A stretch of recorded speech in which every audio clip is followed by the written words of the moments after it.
నమస్తే ఫ్రెండ్స్, నేను ఈరోజు రొయ్యలతో అయితే కర్రీ చేస్తున్నా అండి.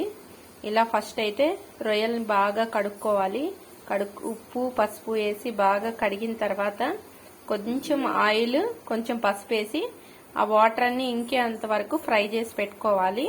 ఇప్పుడు కొంచెం ఆయిల్ వేసుకొని ఇలా ఆనియన్స్ ఇలా మంచిగా తరిగి పెట్టుకున్న ఆనియన్స్ ని వేసి ఫ్రై చేయాలి.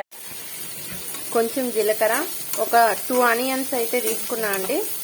ఆనియన్స్, ఒక 2-3 పచ్చిమిర్చి, కొంచెం కరివేపాకు వేసి బాగా ఫ్రై చేసుకోవాలి.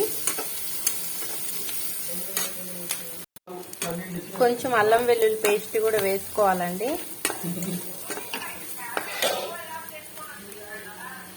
వేసుకొని బాగా ఫ్రై అవ్వాలి. పచ్చి వాసన మొత్తం పోవాలండి.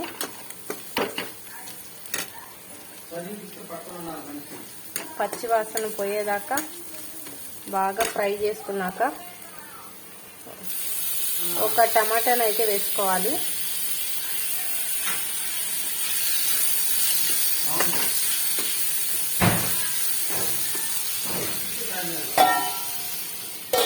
కొద్దిగా మగ్గనివ్వాలి.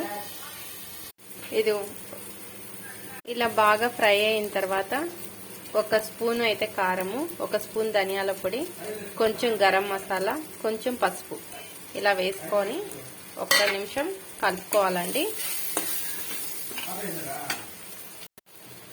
ఇలా సాల్ట్ కూడా వేసుకోవాలి.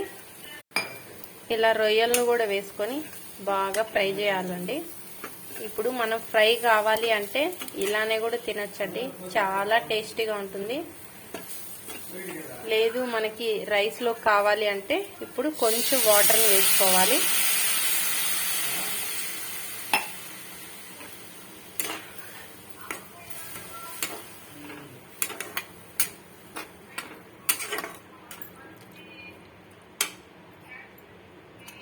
ఒక గ్లాస్ వాటర్ అయితే వేసుకున్నాను.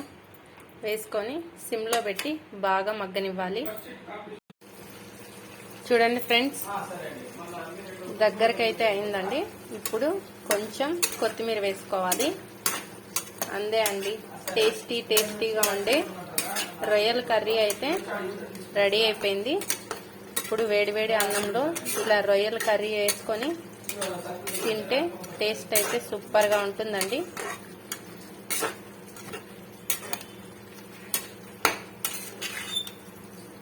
మీకు నచ్చితే ఒక లైక్ చేయండి, షేర్ చేయండి, సబ్స్క్రైబ్ చేయండి. Thank you.